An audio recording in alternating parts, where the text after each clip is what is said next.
The Bong story চ্যানেলে আপনাদের সকলকে স্বাগত। আশা করছি আপনারা সকলেই ভীষণ ভালো আছেন। আমি এই সপ্তাহে আপনাদের জন্য নিয়ে এসেছি আরও একটি নতুন ভূতের গল্প। আমাদের এই সপ্তাহের গল্প শ্রী নীরজচন্দ্র মজুমদারের রচিত সংকেত। তাহলে চলুন শুরু করা যাক এই সপ্তাহের নতুন গল্প।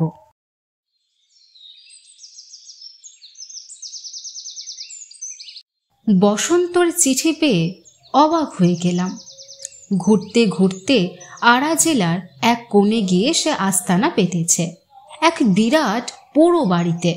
সে লিখেছে, ও ভাই নিখিল, অবশেষে ঘোরাঘুরির অন্ত হলো বোধহয়। ঠিক যেমনটি চাই তেমনটি একখানি বাড়ি পেয়েছি। বাকি দিনগুলো এখানে শান্তিতে কাটিয়ে দিতে পারবো বলে মনে হচ্ছে।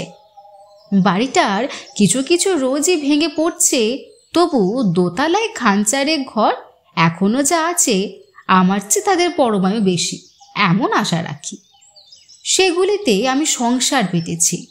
একখানাতে শুই, একখানাতে লেখাপড়া করি, আর একখানে দিয়েছি তিনকড়ির মাকে রান্না বান্নার জন্য।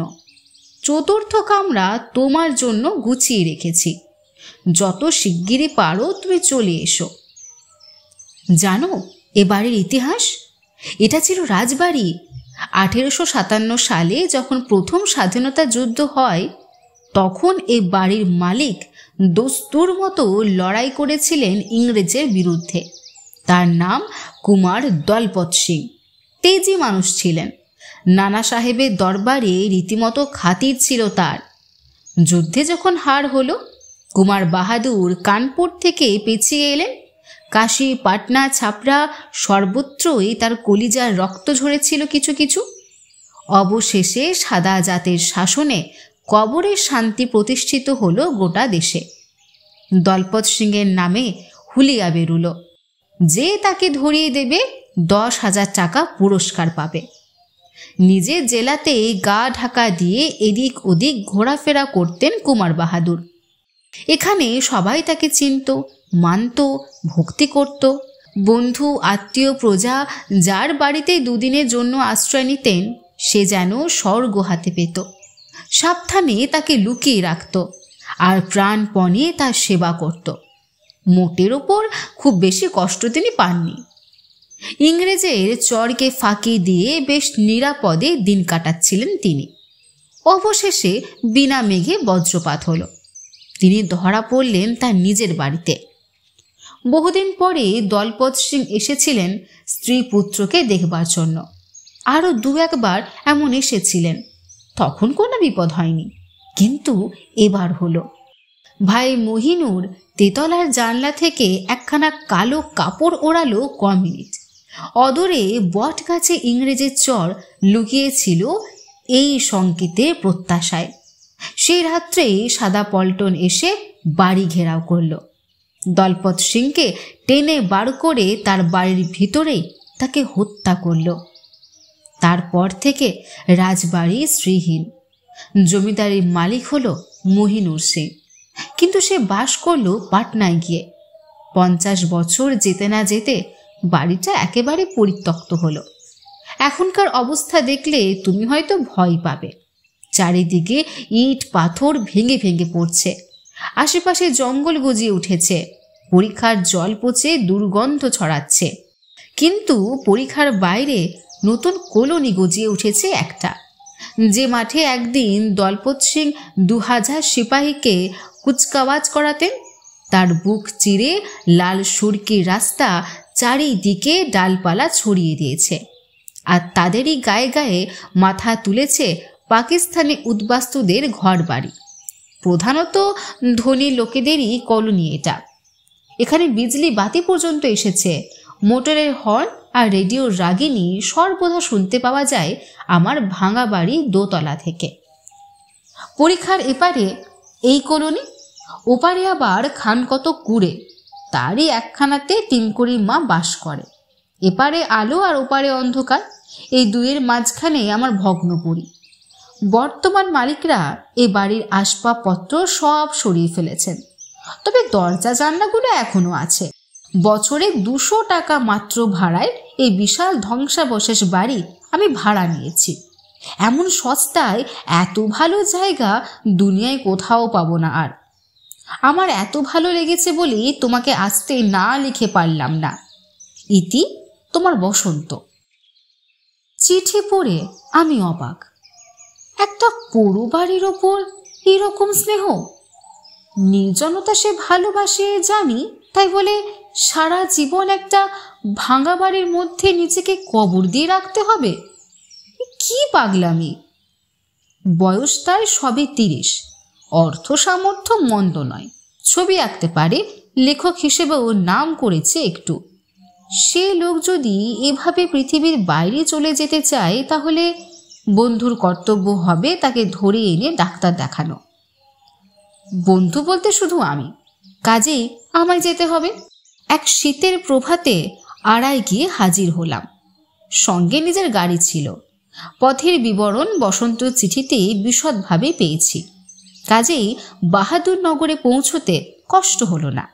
আমার আসবার আগে বসন্তকে চিঠি দিইনি। তার সঙ্গে দেখা হওয়ার আগে একা স্বাধীনভাবে বাড়িটা দেখে নিতে চাই আমি। এই সে কলোনি। লাল সাদা গেরুয়া রঙের ছোট ছোট বাড়ি, ফুলবাগানের ফ্রেমে আটা একখানা ছবি যেন। পুল আছে, পাথরের পুল। 200 বছর আগে পুলের মুখে শান্ত্রের ঘর আর লোহার দরজা ছিল, এখনো তার চিহ্ন আছে। পুলের ওপর দিয়ে ভাঙা রাজবাড়ির হাতা এসে পৌঁছল। কি জঙ্গল চারিদিকে, কিন্তু বড় গাছের জঙ্গল নয়, ছোট ছোট আগাছা। তাতে বিশাল অট্টালিকার এধার থেকে ওধার পর্যন্ত দেখার অসুবিধা হয় না। গাড়ি থেকে নেমে সে দূর থেকেই নিষ্পলক নয়নে তাকিয়ে রইলাম বাড়িটার দিকে। মস্ত বড় বাড়ি, লম্বায় চওড়ায় যেমন তেমনই বিরাট উঁচু। বাড়িটা দেখে ভয় বিতৃষ্ণার বদলে শ্রদ্ধা হলো আমার। কেন যে পাগলা বসন্ত এমন করে বাড়ির মায়ায় বিভোর হয়েছে বুঝলাম। মোট নিয়ে খানিকটা এগিয়ে গেলাম বাড়ির দিকে। বসন্ত আওয়াজ পেল বাড়ির ভেতর থেকে। জানলাতে তার মুখ দেখা গেল একবার, তারপর নেমে এসে আমায় একেবারে বুকে জড়িয়ে ধরল। গাড়ি রাখবার জায়গার অভাব নেই। বসন্ত আমায় আস্তা বলে নিয়ে গেল। এক সময়ে 500 ঘোড়া থাকতো এই আস্তা বলে। বাড়ির তুলনায় এটা বেশ ভালো অবস্থাতেই আছে। সেখানে গাড়ি রেখে বাড়ির ভেতর ঢুকলাম। প্রথমেই সিংহদ্বার, মোটা লোহার পাতে মোড়া জবরদস্ত কাঠের দরজা। তার ডাইনে বায়ে মাথার ওপরে 3 তলা সমান উঁচু পাথরের দেওয়াল।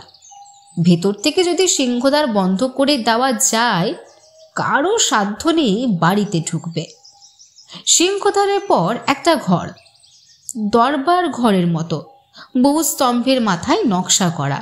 ছাদের কিয়দংশ এখনো বর্তমান। ভাঙা দিকটা দিকে চওড়া পাথরের সিঁড়ি ওপরে উঠে গিয়েছে। সিঁড়ির পাশে একসময়ে কাঠের রেলিং ছিল, তার চিহ্ন এখনো আছে। বসন্ত বলল, বাড়ির মালিকরা রেলিংগুলো খুলে নিয়ে বিক্রি করে দিয়েছে। সিঁড়ি চওড়া, রেলিং না থাকলেও গড়িয়ে পড়বার আশঙ্কা নেই। দোতলায় উঠে অনেক ভাঙা চোরা দালান আর কামরা পেরিয়ে বসন্তর নিজস্ব ঘরগুলির পাত্তা পাওয়া গেল। এগুলি রীতিমতো পরিচ্ছন্ন। পাথরের দেওয়াল কোথাও একটু চির খায়নি। গায়ে রাবণ বধের ছবি এঁকেছিল কোনো শিল্পী। সেই শরণাতীত কালে বিবর্ণ হয়ে গেলেও সে ছবির ভঙ্গি এখনো চোখে পড়ে। 3 কোরের মার দেখা মিলল না।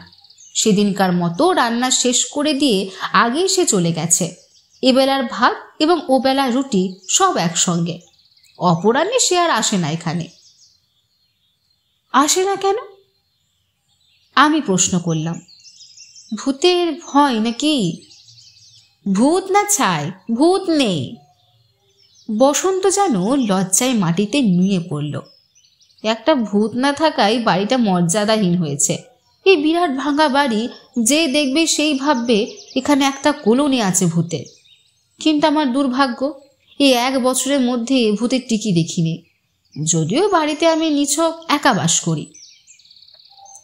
আমি বললাম, ভূত নেই এ কথার মানে? সে দলপত সিংহের কি হলো?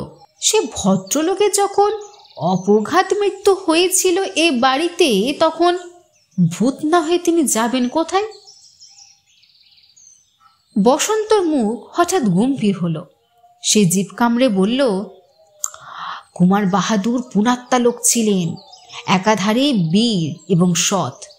অপঘাতে মৃত্যু হয়েছিল সেটা তার দোষে নয়, তিনি মৃত্যুর সঙ্গে সঙ্গে স্বর্গে চলে গেছেন। ভূত হয়ে পৃথিবীতে তাকে ঘুরতে হবে কেন? আমি নাছোড় বান্দা।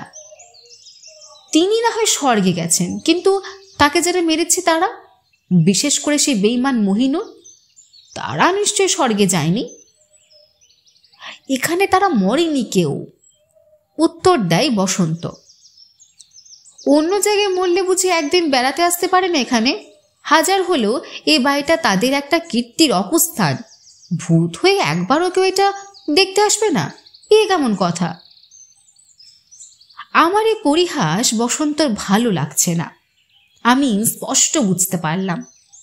তবু কি নেশা আমায় পেয়ে বসেছিল, কথার ওই বিশ্রী হালকা সুর কিছুতেই আমি ত্যাগ করতে পারিনি। অবশেষে বসন্ত তিক্ত স্বরে বলে উঠল, তুমি একটা কথা ভুলে যাচ্ছ। সে কীর্তিমানরা এখানকার জীব ছিল না, এখান থেকে সংকেত করে তাদের ডেকে আনা হয়েছিল। যতদিন আবার সংকেত না পাচ্ছে, আসবে কেন? চমৎকার জবাব দিয়েছে বসন্ত। আমি হো হো করে হেসে উঠলাম। ভূতের কথা ছেড়ে দুজনে খেতে বসা গেল। খাবার তৈরি ছিল শুধু বসন্তের জন্য, কাজেই তাই 2 বেলার রসদ একবারাতেই শেষ করে ফেলতে হলো। বসন্ত বলল, কোচ পরোয়া নেই, কলোনিতে হোটেল আছে, চা বিস্কুট চপ কাটলেট ভাত তরকারি পরোটা সব মেলে, ওবেলা সেখান থেকে খাবার আনবো। খাওয়ার পর বিশ্রাম করা আমার অভ্যাস নেই, আমি বাড়িটা দেখতে বেরুলাম। আধ ঘন্টা পরে বসন্ত এসে যোগ দিলে আমার সঙ্গে। সে অবশ্য আগেই সব তন্ন তন্ন করে বহুবার দেখেছে। একবার এক ভাঙা ছাদ ধসে পড়েছিল, তাতে আরেকটু হলেই জন্মের মতো চাপা পড়ত। আমি গম্ভীর হয়ে বললাম, তুমি যে চাপা পড়ে মরনি এইটা তো ঠিক। হঠাৎ যদি বুঝতে পারি যে তুমি বসন্তর ছায়া মাত্র, বসন্তর কায়া এখানেই কোথাও না কোনো ভগ্নস্তূপের নিচে গুঁড়ো হয়ে আছে, তাতে আমি একটু আশ্চর্য হব না। বসন্ত হেসে উত্তর দিলে, কিন্তু তিনুর মা আশ্চর্য হবে, সে যদি বুঝতে পারে যে এতদিন এত ভাত আর এত রুটি সে পাকিয়েছে শুধু একটা ছায়ার উদর পূর্তির জন্য। কথা বলতে বলতে দুজনের সারা পুরীটা ঘুরে ঘুরে দেখছি। কোথাও পা দেওয়া নিরাপদ নয়, কোন ঘরের দেওয়ালে গুপ্তদ্বার আছে, মেঝের কোনখানটাতে লুকিয়ে থাকবার গোপন গহ্বর আছে, এই সব বসন্ত নখদর্পণে। হাজার রকমের বিস্ময় সে একের পর এক আমার চোখের সম্মুখে উদ্ঘাটন করে চলেছে। আমি ভাবছি এই নেশাতে মশগুল হয়ে আছিও, এই মোহ থেকে ওকে বিচ্ছিন্ন না করলে হয়তো পাগল হয়ে যাবে শেষে। তেতলার ছাদের এক কোণে একটা সরু সিঁড়ি, সে সিঁড়ির মাথায় ছোট একখানি ঘর। বসন্ত বলল, ও ঘরে এক শিবলিঙ্গ আছেন, বোধহয় বাড়ির মেয়েরা ওখানে শিব পুজো করতেন। হেঁটে হেঁটে ততক্ষণে আমি শ্রান্ত হয়ে পড়েছি। একটা মামুলি শিবলিঙ্গ দেখবার জন্য আর জীর্ণ সিঁড়ি বেয়ে ওপরে উঠবার উৎসাহ হলো না আমার। কিছুক্ষণ ছাদে বসে দম নিলাম দুজনে, তারপর নেমে এলাম নিজেদের কামরায়। অপরাহ্নে দুজনে হোটেলে গিয়ে খাবার কিনে আনলাম। বেলাবেলি ফিরে এলাম, কারণ বাড়িতে কেরোসিনের লণ্ঠন ভিন্ন আর কোনো আলো নেই। রাত্রিবেলা তার সাহায্যে রেলিংবিহীন সিঁড়ি বেয়ে উপরে ওঠা খুব নিরাপদ নয়। সিংহদ্বারে আগল এঁটে 2 বন্ধু যখন দোতলায় উঠলাম, তখনও সূর্য অস্ত যায়নি। খাবারগুলো ঘরে রেখে বসন্ত বলল, তেতলায় চলো, সেখানে একটা জানলা দিয়ে সূর্যাস্ত দেখা যায়। সে যে কি চমৎকার! আমি 100 দিন দেখেছি, তবু আমার দেখার স্বাদ মেটে না। বসন্তর সঙ্গে সে তেতলার জানলায় গিয়ে বসলাম। বসন্ত প্রায়ই এখানে বসে, কাজে ধুলো বড় নেই। সত্যই বড় অপূর্ব দৃশ্য। খানকত খোলার ঘর, মাঠে ইতস্তত ছড়ানো। বসন্ত বলল তারই একটাতে 3 করেই মা বাস করে। সে কুড়েখানার প্রায় 100 হাত পিছনে এক প্রাচীন বটগাছ, তার পিছনে একটা ঝিল। সে ঝিলের জলে অস্ত সূর্যের রক্ত রশ্মি ছড়িয়ে পড়েছে যেন এক ঝলক গোলা আবিরের মতো। আকাশ আর পৃথিবীতে একটানা লাল রঙের সমারোহ। বুড়ো বটের ডালে এই শীতের দিনে পাতার বাহুল্য বিশেষ ছিল না।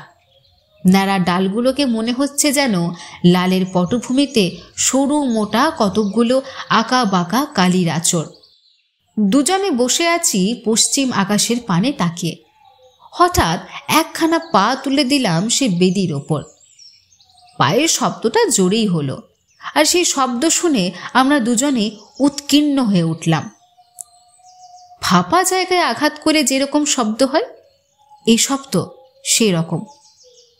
আমি সকৌতুকে বললাম, বাড়িটার কোথায় যে কত গর্ত আর সুড়ঙ্গ আছে তুমিও তো এতদিনে আবিষ্কার করতে পারোনি। এখানটাতেও কিছু আছে নিশ্চয়ই। বসন্ত বিনা বাক্য ব্যয়ে নিচ থেকে শাবল নিয়ে এলো, আর বিনা বাক্য ব্যয়ে আমি তাই দিয়ে আঘাত করতে লাগলাম জানলার নিচেকার ফাঁপা জায়গাটিতে। 2 টুকরো পাথর খুলে একটা অগভীর গর্ত দেখা দিল।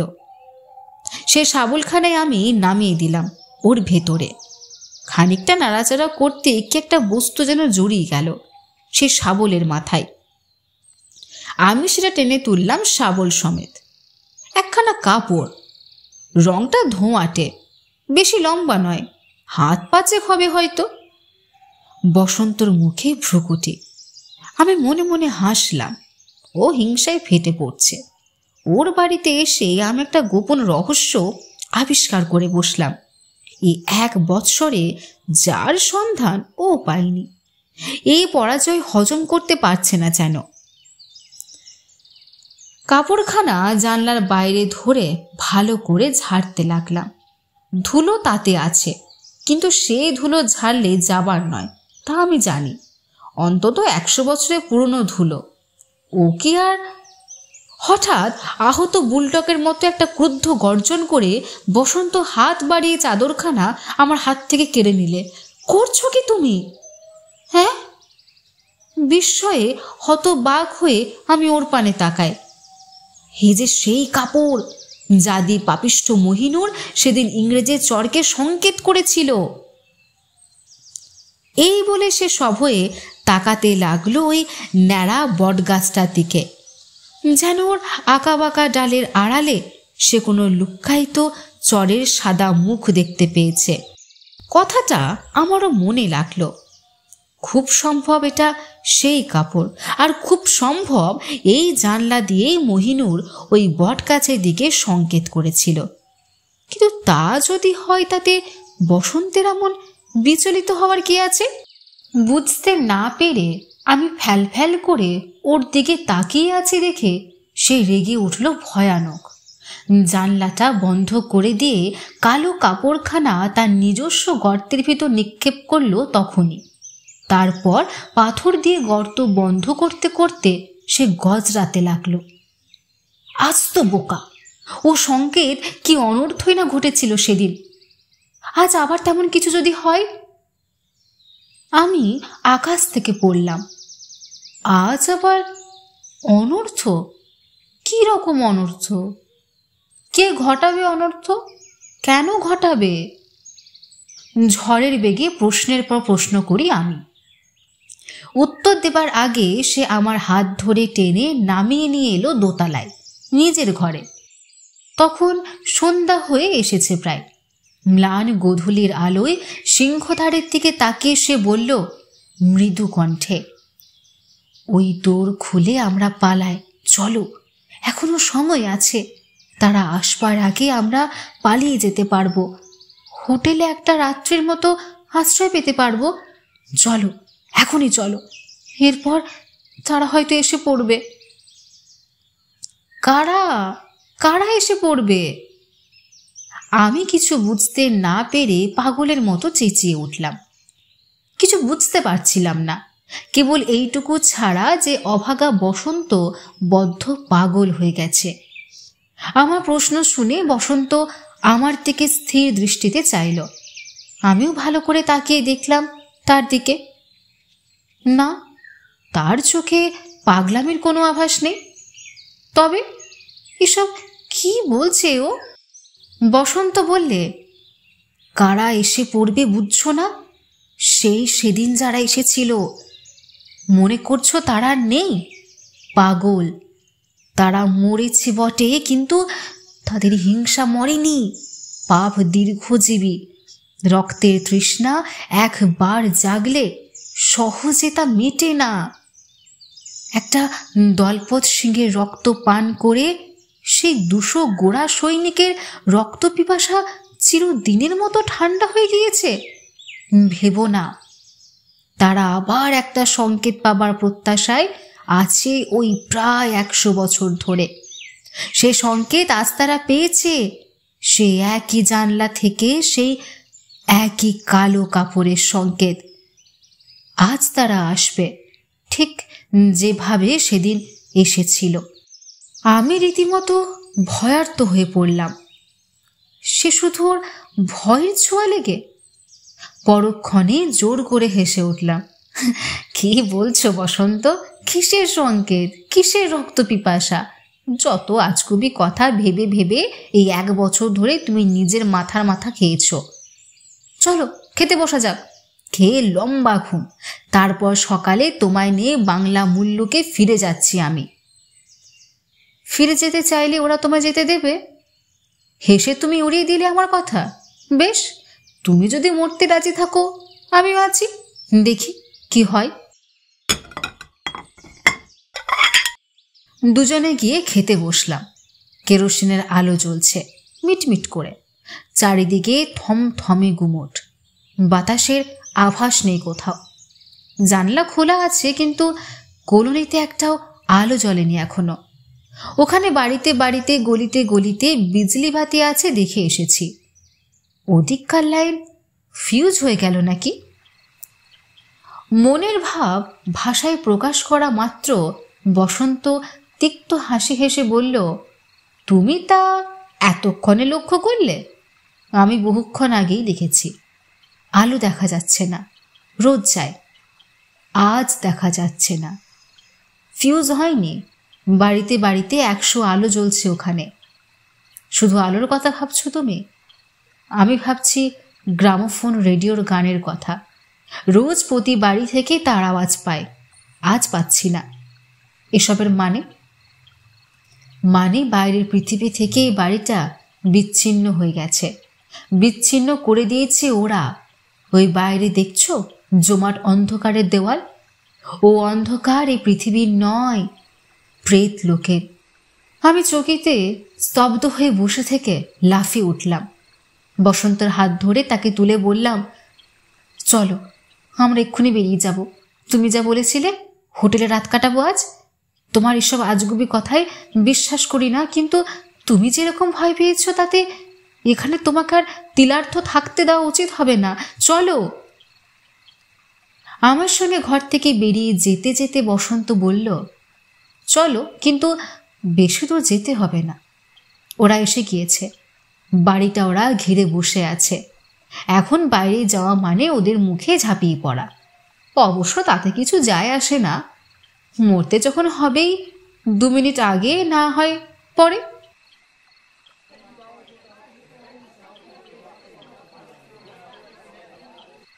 এতক্ষণে আমারও যেন ধারণা হলো যে অনৈসর্গিক একটা কিছু ঘটতে চলেছে। রক্তের গন্ধ পাচ্ছে চারিদিকে, বাতাস বইছে না, কিন্তু একটা শিরশির আওয়াজ কানে আসছে। কারা যেন ফিসফিস করে কথা কইছে ঠিক আমার পাশে দাঁড়িয়ে। একটা অশিব প্রভাব বিশাল পাষাণপুরীকে গিলে ধরেছে যেন। এখান থেকে পালাতে হবে, পালাতেই হবে। সিঁড়ির ওপরে লণ্ঠন রেখে হাতড়ে হাতড়ে নিচে নেমে গেলাম। দরবার হল পেরিয়ে সিংহধারে এসে পড়লাম। ভগবানকে ডেকে আগল খুলে ফেললাম এক টানে। কর্কশ আওয়াজ তুলে ভারী কাঠের পাল্লা পেছনে সরে এলো। দরজা খোলা, এবার এগিয়ে গেলেই হয়। তা হয় না, এগিয়ে যেতে চাইলেই যাওয়া যায় না। সেই যে অন্ধকারের দেওয়াল, সেটা সত্যই নিরেট তা কে জানত। এক পা অগ্রসর হলে সে দেওয়ালে ধাক্কা খাচ্ছি, ঠিক যেন একটা কালো পাহাড় আমাদের পথ আটকে দাঁড়িয়ে।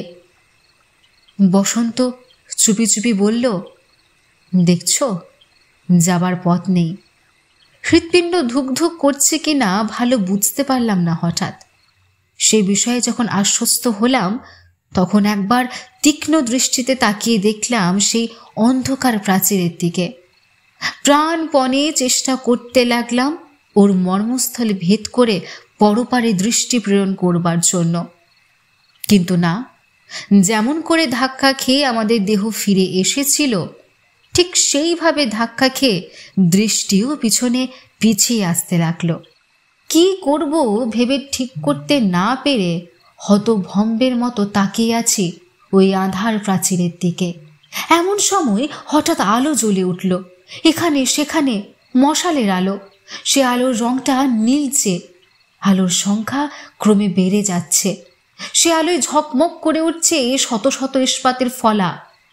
ওগুলো তলোয়ার না কিরিচ না বর্ষা?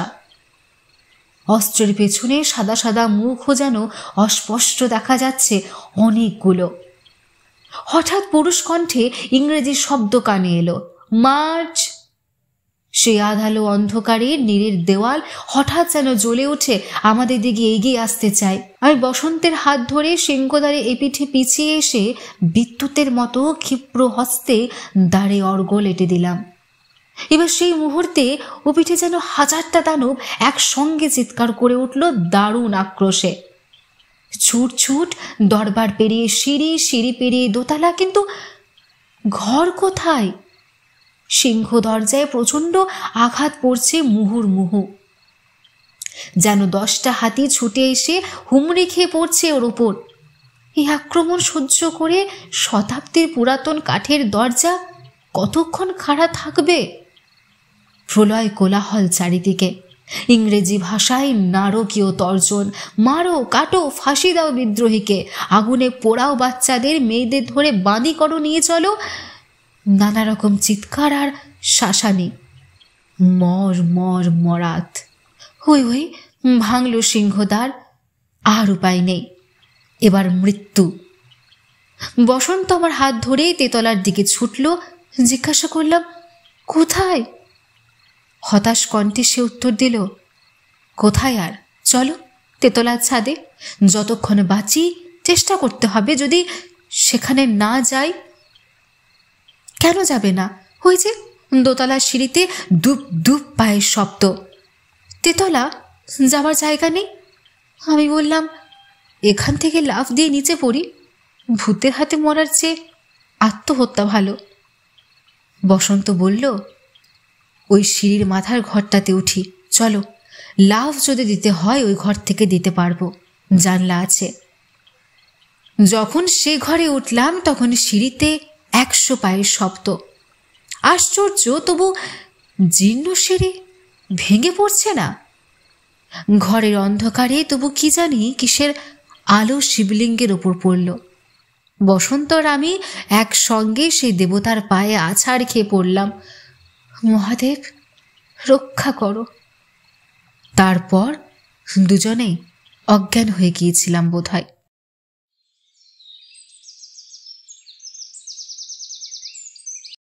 যখন জ্ঞান হলো তখন প্রভাতের রৌদ্র এসে পড়েছে আমাদের মাথায়।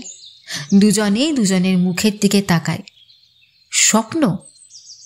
না, স্বপ্ন নয়। সমস্ত বাড়ি লণ্ডভণ্ড হয়ে গেছে এক রাত্রে।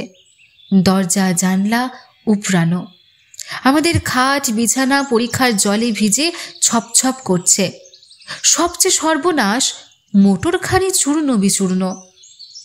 নিজে থেকে হাত জোর করে শিবলিঙ্গকে প্রণাম জানিয়ে আমরা দুজনে হাত ধরাধরি করে বেরিয়ে পড়লাম বাড়ি থেকে। খুব বেঁচে গেছি। আশা করছি আমাদের এই সপ্তাহের গল্প আপনাদের ভালো লেগেছে। আপনাদের কেমন লেগেছে তা অবশ্যই আমাদের জানাবেন। আপনাদের সাথে আবার দেখা হবে পরের সপ্তাহে অন্য কোনো নতুন গল্প নিয়ে।